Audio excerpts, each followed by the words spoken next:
Okay, hello and welcome to another episode of Hiring and Inspiring. Today's guest is Tom Hunter. Tom is a fairly recent connection of mine. He works as managing director of Edward Mann recruitment company here in Australia. He's been with the business similar to me, actually. Similar, long time recruitment. We can probably call him a veteran as well. He's been with the business for a long time. He's worked in the UK, in Australia, so he certainly knows his stuff.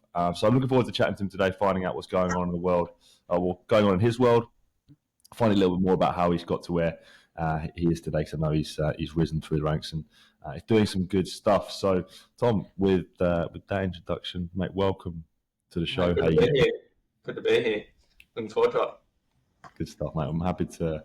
Well, I'm pleased you're here. Let's kick it off. Let's kick it off in the present. How I think sort of February is always around the time we're talking. It's sort of a good time to sort of you can really assess how the year's sort of kicked off, and you've got a bit of a feel for how the market is and how maybe your year's sort of shaping up. How has the year kicked off at your end? Yeah. So going well. So we had a few things that paused in mid to late December, and so that meant we had quite a lot of momentum coming into January, which has been really good because it can be pretty natural to slow down in December when everyone else is slowing down, but it does make it harder to start again in January. Okay. Momentum is such a massive thing in recruitment, so slowing down in December is probably the worst thing you can do. And February and March are generally the busiest times of the year after a reaction of the lull in December, January. But that's typical for most recruitment markets, I think. I don't know if you've seen the same from your end as well. Yeah, I have. Yeah, definitely. Yeah. And so from an accounting perspective, not quite full steam just yet, but definitely building. And recruitment markets are quite reactional and cyclical, and they just adjust to what's happened prior. So I guess going back to 2021, 2022, off the back of COVID, it's a massive boom and probably the best recruitment market I've ever seen. And we're just picking up jobs for fun. And then on 2023, reacted slightly with a part shortage of jobs. This year, I think we'll pick up, but by how much it's probably to be seen. I'm pretty optimistic and hopefully sooner rather than later. From an accounting specific end though, there's heaps of active candidates, especially at the senior FC level, so 180 plus level, and then with working holiday visas, so seniors coming across from Ireland, Scotland, UK, heaps of people at that level, but probably not the level of jobs out there to service it. Whereas at the junior level, so the 70 to 100k, heaps of job activity, and the really good candidates are going quickly. So as a client, if your recruitment process lasts any longer than 7 to 10 days, you're probably going to miss out. But again, I think all market conditions are fairly temporary. You just got to adjust and take advantage where you can. Yeah, it sounds like you're sort of hoping for it to pick up and be a really good year by the sound of things, is getting the right pieces in the right places in the business. How do you feel you've got the team in place at Edward Mann to really capitalize? Have you got the right people in place, do you feel? Yeah, definitely. We've got a really, really strong team here. Guys are quite autonomous. They do need a little bit of support at times when things are a bit complex. But generally, everyone's on top of their stuff. Everyone's getting good work out. It's just that consistency and staying on top of our activity. Good stuff, mate. And maybe next question, this is more for someone who maybe doesn't necessarily or wouldn't know too much about maybe what like leadership in recruitment would look like. As managing director of the business here in Australia, I appreciate you probably wear quite a few different hats, throughout the thing. You're doing all kinds of different things, so I imagine there might not be a typical day. But if there is a sort of typical day in the job, what does it sort of look like? What does your role entail? Yeah, so it is a bit of a mix. So I'm still quite hands-on in a 360 role, but there is a fair bit of operational stuff as well. So whether that's dealing with the accountants, the bank, any company reporting, staying on top of any database stuff, admin, etc. Then there's the management piece. So kicking off the daily meeting for like 5 to 10 minutes with the team, how's everyone going, team's focus, plans, all that usual sort of stuff. Then generally a few spot fires throughout the day. So supporting through that, helping the guys with any difficult situations, clients, candidates, and then just generally everyone's on top of their stuff and getting done what they need to, but ultimately just providing support and guidance for the complex stuff. Then there's my own work. So generally I like to do a bit of BD most mornings, might only be for 30 to 60 minutes or so, mix it up with keeping my database in call cycle, so staying on top of that, but also speaking to senior candidates, getting a bit of a feel for the market, sending out any specific emails for clients, for specific industry candidates that I'm working with at the time, and then just managing current processes and sourcing for roles. Yeah, nice. Very well. It sounds very, very hands-on still. I like the fact that you're still doing the BD and you're still managing your clients. Is that something you still enjoy, I guess? I think it's quite important. I think as a leader, like if we were 50 people, then it's probably not going to be the same. It won't be manageable. Sure, But I think it is important that you, as a leader, that you are in the trenches and you do understand the daily challenges. You do understand the issues of what's going on. And then that just ties into the service that you can provide as well. Because if you understand the market, you understand what's going on, the insights you can provide are going to be much deeper and much more relevant than they would otherwise if you're just sort of a non-billing manager. Yeah. I think it's important for your team as well, because if they see you doing that, they're like, oh, like Tom's he's out there doing it as well. So when he does give me the guidance or support, or if there is a sort of tricky situation which you're helping them with, they go, well, he's in there with us. Absolutely. So Absolutely. It backs it up. Leading by example is half of it as well. Yeah, nice. If there was a sort of split, maybe say time spent doing that stuff compared to the management operational stuff, what would you say at the moment it is? Yeah, so it does really depend on when in the month it is, I'd say. So first couple of weeks of the month is when we do our monthly reviews. So that's a bit busier, just sort of preparing for, going through afterward stuff. But generally, the guys are pretty good and are pretty autonomous in what they need to be doing. So they just come to me for specific stuff as it comes up when it's a bit more complex. Obviously, when early days with the new starter, there's a bit more support and hands-on training.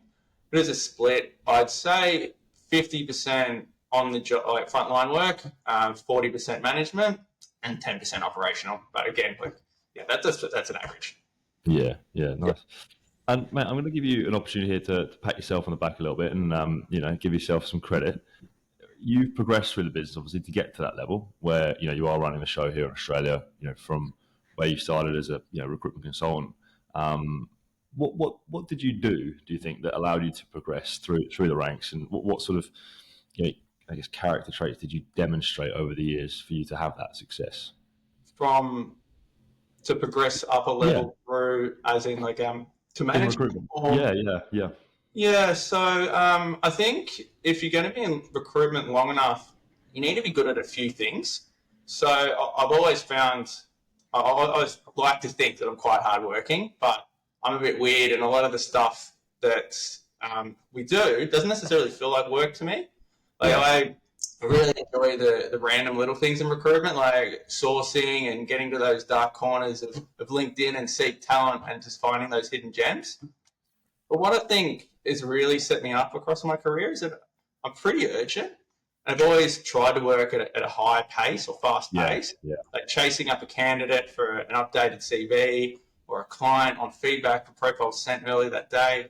And obviously there's an art to it. Like you can't come across as pushy. But if you generally explain to someone why you're trying to move quickly and how it benefits them, the majority of them, it's well received. They do respond accordingly. I think it's also come back to my background in temp recruitment. So when I was in London, I only did temp. Okay. It was great. I love temp. So much fun. You get quick wins and you can build some serious coin. But if you aren't urgent as a temp recruiter, you're not going to get anywhere. As far as I'm concerned, the best recruiters are temp recruiters. Just the habits and the behaviours that it encourages. You just do it. But on that note though, if there are any good temp recruiters out there listening and are up for a new challenge, hit me up. As far as I'm concerned, there's a blank check with your name on it. Sorry. So back to so hardworking. I like thinking hardworking and urgent, but I think you've got to keep yourself to a pretty high standard. It's more than just the candidates that you present to clients. It's ensuring that candidates have a really good understanding of the role in the company before they make an informed decision about whether the role's right for them. Yeah. But also just having a strong attention to detail for anything you write, post online, send to someone. Like check the sentence structure, spelling, grammar, and just making sure that something looks really clean. Yeah. And as good as possible before you send it off to someone. But I can be quite OCD, so with that sort of stuff. So, but it does mean that I've presented myself in the best possible light. Mm. That attention to detail and working at pace and pushing the urgency constantly. What advice would you give someone, me, that someone who I work fast, I work at pace, but sometimes my attention to detail slips. Whether that be admin on my system or grammar on something, whatever. So I pride myself on how fast I can work, but it does tend to mean I mess up here and there on little bits of attention where I should have, because I know attention to detail. I completely agree, but it is so important in recruitment. The finer details can make or break a deal sometimes. What advice would you give someone who's maybe looking to balance those two? Yeah, the grammar stuff is probably a little bit harder to teach. It's like unless you're constantly doing that, then it's harder to pick it up. Yeah. But in terms of just getting your process right, just knowing what you need to be doing, maybe just set out, okay, this is a process I need to be doing with candidates, questions that I'm asking when you're qualifying a candidate and doing that initial chat, and have a really set process of the questions that you're asking, the detail you're going to, and then just taking that little bit extra time just to read it properly. Yeah, you don't want to be spending half an hour on every email. But a second read over just to have a quick check, I think is always worthwhile. Just take a deep breath before you send the email. Right, this is an important email. Let's just read it once over. Yeah, for sure. That's something that actually my boss tells me to do a little bit more. I should. It wasn't always like that. Like early days, I've definitely sent emails that were stuffed or things that I probably shouldn't have said and didn't read properly. And sometimes you do rely on spell check far too much. And it's when it doesn't come up and you're about to hit send, and then you realise that you've spelled favourite wrong or one of those words that are just terrible to spell. But yeah, it does happen. So just learn from it and get better. Mm. What advice would you give someone who is looking to make the transition like you did from, say, recruitment consultant, biller, whatever you want to call it, to a leadership position within the business? What would you say to that person if they were at that sort of cusp of thinking about it? So I really did enjoy the transition and dove straight into it, but I did approach it in a way that I like to be led. And so I've played a lot of sport growing up and worked best in a direct and high energy environment where the feedback is direct to the point and focuses on what stuff needs to be done straight away. Yeah, and that works for some, but a lot of people don't work that way. And there was splashback to that early days. And I've learned that you do need to manage the individual, understand what motivates them, what their strengths are, how they like to work, and then adjust to suit. It can be hard to alter your leadership to each person, but it is definitely appreciated when you do. Mm-hmm. How did you find that transition yourself? Going from, say, solely focus on your own billings, your own accounts, whatever, your own number, to then having to think about other people and think about how they're getting on. How can you develop them? How did you find that personally? Yeah, it is difficult. It is difficult early days, particularly because more often than not, your billings does suffer initially. Yeah. And there's no really getting away from that because you're juggling more plates. So you just got to do your best and see what is working for you.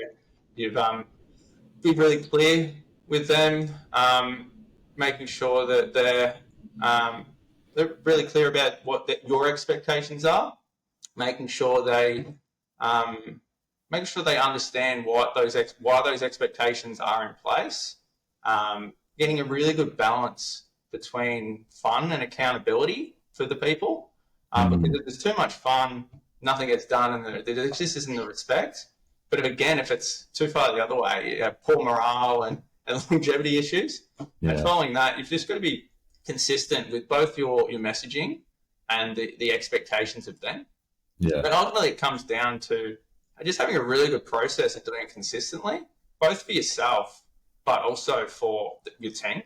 Because recruitment is, at its core, it is a pretty easy game. You've just got to be really consistent, and it just comes down to the application. You've got a really good process for both, and you do it well, you do it consistently, there'll be results. Yeah. It's like the easiest hard job, or the hardest easiest job. That's the way I always think about it.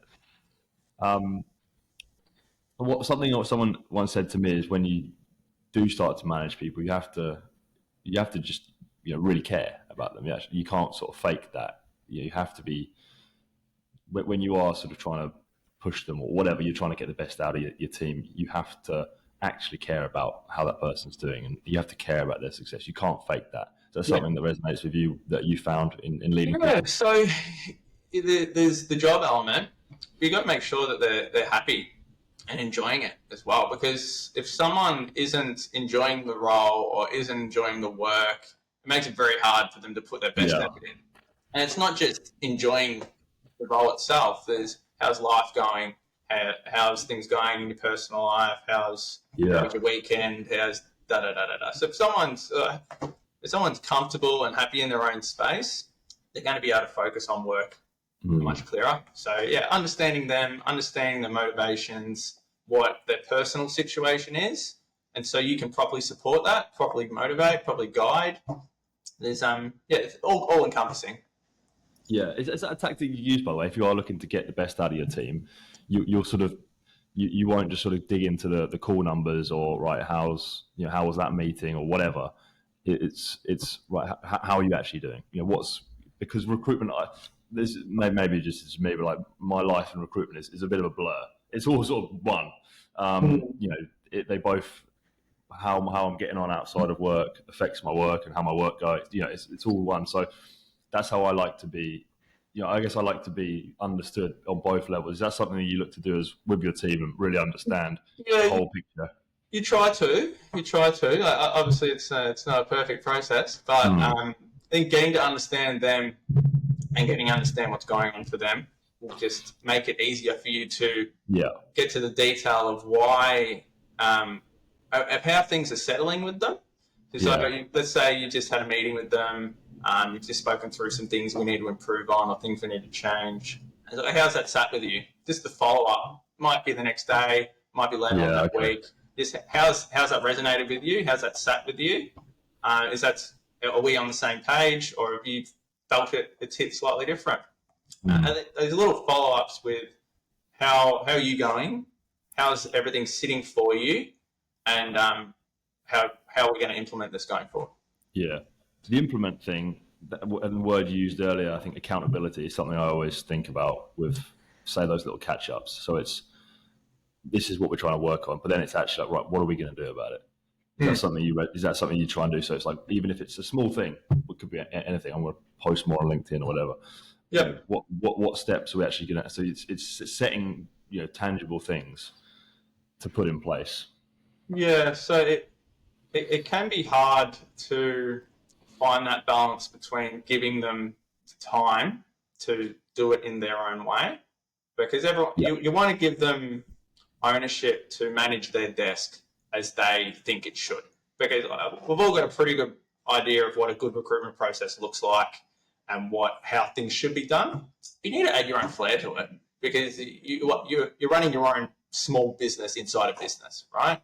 So you need to make sure that they're getting a bit of ownership of how to do that and how they want to do that and what style they're using. So you need to give them a little bit of time to try and put that through.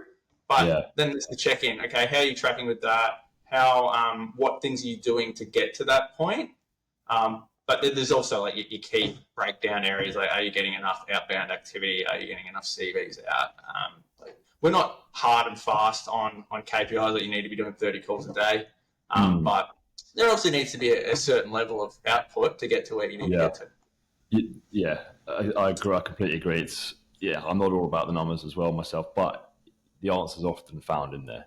If someone Yeah, is struggling, it's like, right, let's actually look at the numbers. Right, how many of this did you do? How much of that? How much of quality activity did you do? And the answer you're looking often finds in that sort of area. Mate, we've touched upon your strengths and what you've been good at over the years.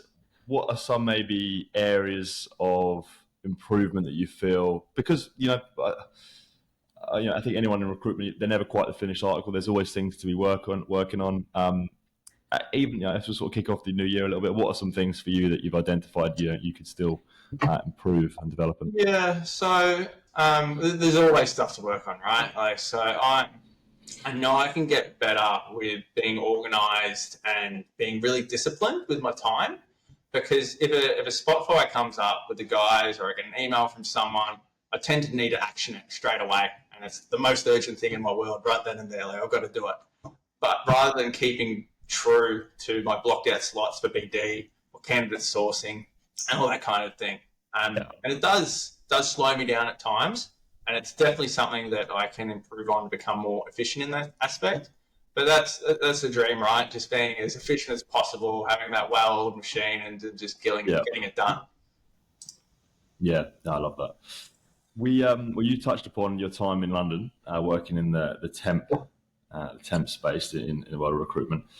How do you, I guess, how do you compare your time in the UK working in recruitment to your career out here in Australia?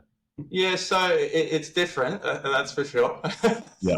And it's not just the busyness and the hustle of the city, but the volume of agencies and competition over there is crazy. I think Okay. it was what 30 to 40,000 agencies in the UK and about 10 to 12K in London, so huge. And then here in Australia, there's like 7 or 8,000, but it's spread across the whole country. So Yeah. Wow. completely Yeah. different ball game. And so to do well there, you really do need to build good habits.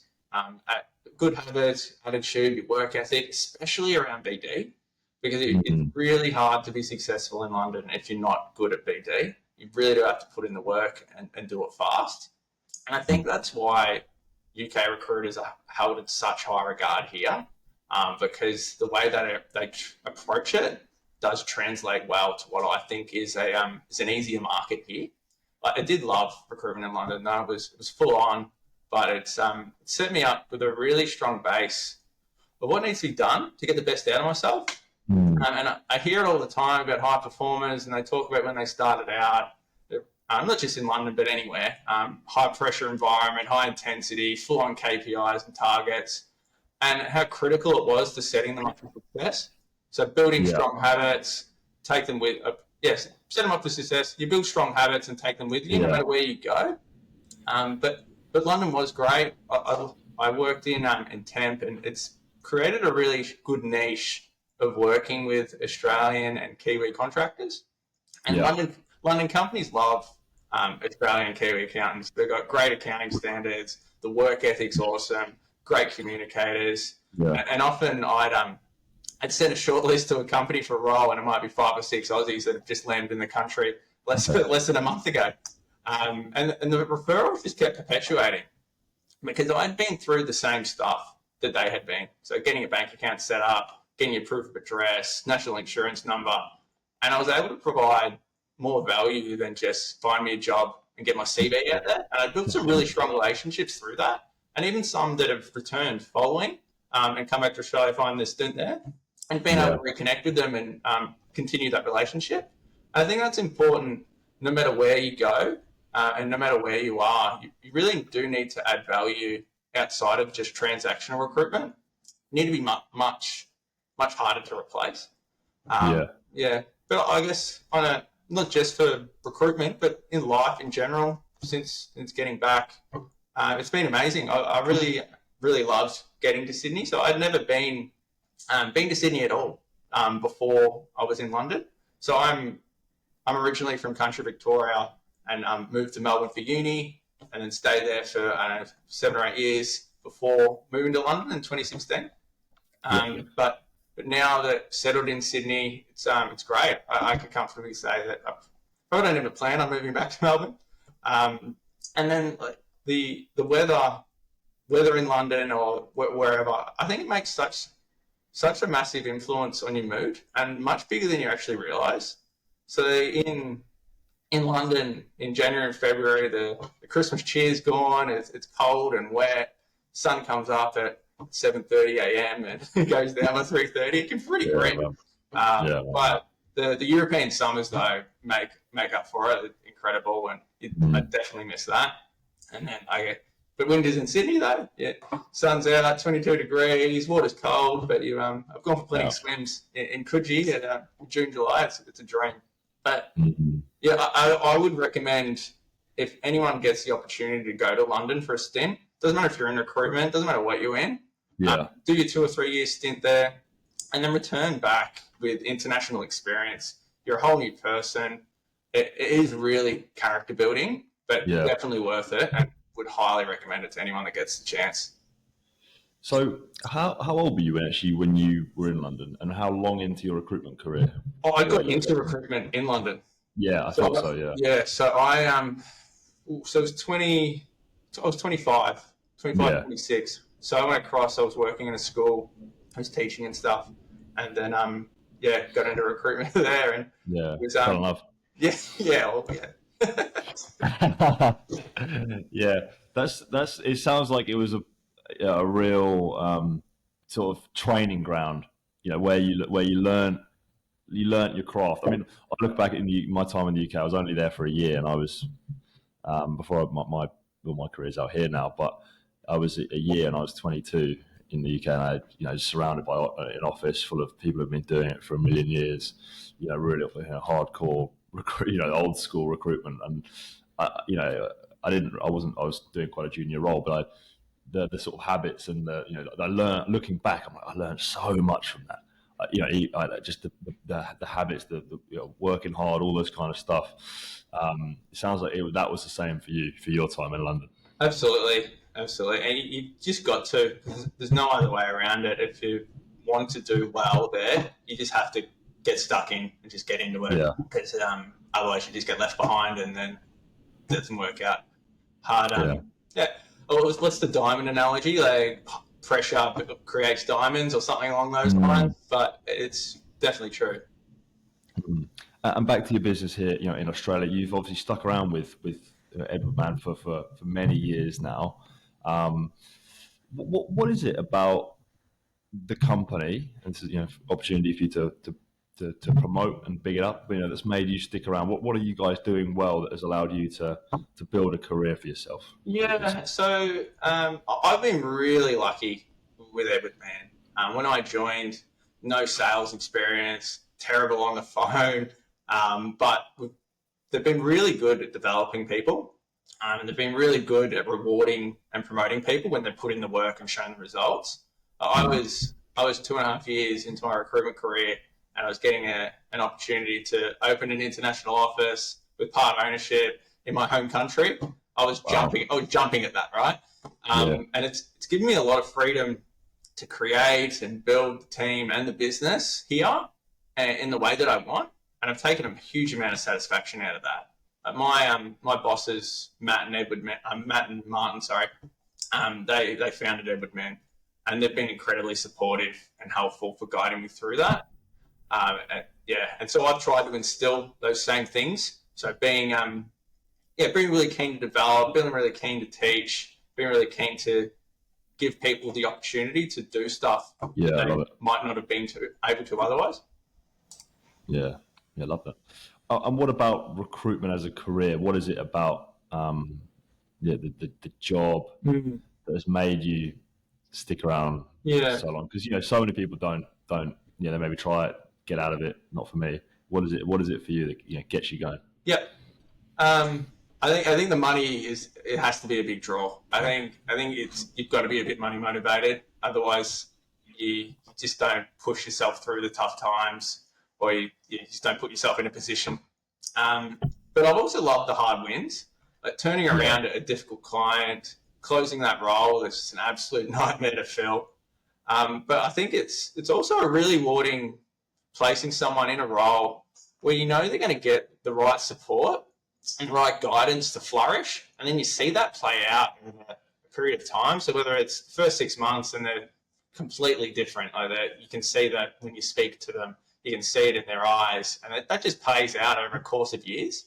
And I think it's a great career choice. Because if you have the right work ethic and the right attitude, it's an extremely rewarding career, both financially and intrinsically. And you can set yourself up for life in a course of 5 years and have something that can take you to do other things. If you really want to do something else down the track, get into recruitment, kill it for 5 to 10 years, and then do what you need to do after that. What you said right at the start actually ties back to this. I think you said something about it doesn't really feel like work. And that's the sort of the recruitment nirvana I'm always trying to preach to my team. Like, if you can get to that level where, maybe someone like me or you, a couple of recruitment tragics who just love what we do, it doesn't necessarily feel like work coming in today. I posted about it the other day. I sort of sometimes catch myself. I can't believe it's my job to just, make phone calls and, post nonsense on LinkedIn all day. Like that's my job. But like nothing else I'd rather be doing. I know that's just me, but if you can get to that level, if you can find some sort of meaning to it as well, that's the sort of the level you're trying to get to. It doesn't happen just overnight. Because early days, it was definitely a battle, and there were periods of time. But the first 3 to 6 months is definitely hard, and you've got to give yourself time to push through that. Because the novelty's worn off, the calls are still happening. You're not getting the results that you thought you would, and everyone told you that you can earn all this big money, but they're probably not going to happen in the first 12 months. If you do it in the first 12 months, then you're doing really well. First 3 to 6 especially. But definitely times where I was like, is this right for me? Am I enjoying it? And then I just got really good support early days, and then telling me that it gets to a point where you're struggling and you're not sure if you're ever going to make it or if you're ever going to be there, but then you realize you're there, and then you're going really well, things are running smoothly, you're getting that momentum, and it did happen. I couldn't put like an exact timeline on it, but maybe somewhere between 6 and 15-ish months, probably around that point, where, I just got a placement last week, I'm working on another one this week, and I was like, hang on, I'm actually good at this, and this is really enjoyable. So it does take time. You do have to put in the work. There is it just clicks, doesn't it? That maybe it's around that 6 months time, and you suddenly this is actually those reps, all that work I put in is now coming back to me. As you say, though, you just got to stick at it, mate. I actually want to pull up on. I think it was a post you did on LinkedIn the other day. It caught my eye. I liked it. It was, you are never as good as you think you are, but you're also never as bad as you think you are. Something I completely agree with and I think about a lot. How does that sort of relate to you, though, in recruitment, and why do you think it rings true? Yeah, so I actually heard this from an AFL coach during like a press conference a few years ago. Yeah. And it's really stuck with me. Because in recruitment, it's very easy to get carried away when you're on a roll and you start to believe your own bullshit. And from there, you get complacent, you fall into bad habits, and things go wrong. But it's also very easy when things aren't going your way. You get caught up in it, you get down on yourself, you start thinking you're cursed, and nothing that you can do will change it. But it's not the case. It's very hard in those moments, but it is important to keep yourself grounded, keep to your process, do the basics well, because that's what will set you up for continued and consistent success, doing the little things well. And I think that's true for not just recruitment, that's for anything. Like if you're playing high-level sport, if you're working in a call center, if you're doing anything, if you are doing the basics really well and consistently, the results and reward will come. Go back to basics. Whenever you're sort of struggling, go back to the basics, and try and remember. If you're not terrible at this job. Like if you've had success in the past, it will happen again. Just try and remember that. But then I think, when you're never quite as good as you think you are. Something I always try and remember, because sometimes you can always catch yourself. I'm shit hot. But then it's like, hang on, no, the market's pretty good right now. Actually, I got pretty lucky with that candidate. Just try and ground yourself. Yeah, that's great advice. Couple more closing ones for you, mate. What does the sort of what does the future hold for you? What does sort of the next? Yeah, I know it's not hard. It's not easy to predict this, but next sort of few years, what can I expect maybe to see from you? Yeah. So next 3 to 5 or next period, we'll be building out the team in the business. So getting to hopefully 10-ish heads here in Sydney, and then start to think about other business units. So special divisions for IT, legal, procurement, anything like that, other arms. Then from there, look at other international offices within APAC, so whether that's Singapore or New Zealand or other options. But obviously plenty to do to get to that point. But there's no reason why we can't have a super high performing team of 30 to 50 people across APAC in 10 years. And I've always had an idea of wanted to retire early enough to be young enough to travel and do all the things that I'm not able to fit in now. But I think if we're able to get all that APAC stuff done and continue tracking as we are, I think we'll be in a pretty good position to be able to do that. Super exciting. Right?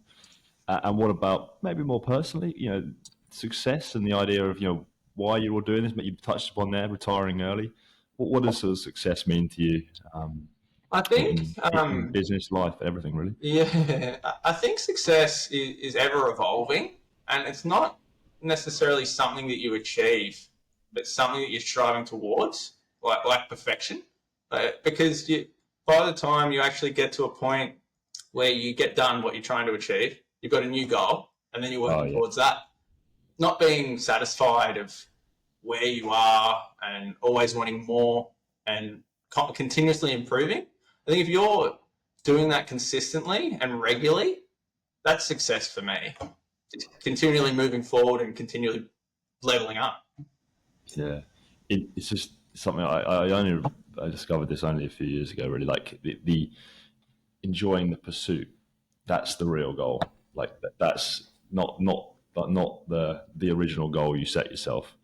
And it's like because once you get to a goal, you're on to the next. You don't tend to enjoy it as much as you thought you would. Yep. It's just for sure. I guess finding that point. So it's kind of like the more you know about something, the more you realize you don't know about it. So if you're studying towards something, okay, I think I'm really good at understanding this concept. But as soon as you understand it a bit more, you realize that there's so many other elements to it. And you realize that there's actually experts out there that know 10 times as much as you. So you've just continually got to keep adding to that level of knowledge and level of expertise. Mate, that's great. Love that. Tom Hunter, thank you very much for joining me on the show today. Really appreciate you coming on and sharing everything you just shared there. Anyone listening works in recruitment or potentially there's some really good stuff around leading teams, leading recruiters. There's plenty of wisdom that you've just dropped there. So really appreciate that. Thank you. Doing some great stuff, and no doubt there's big things ahead. Those goals sound super exciting. So wish you all the best. Tom, thank you very much. Thanks, Matt. Good to be here. Good to see you soon.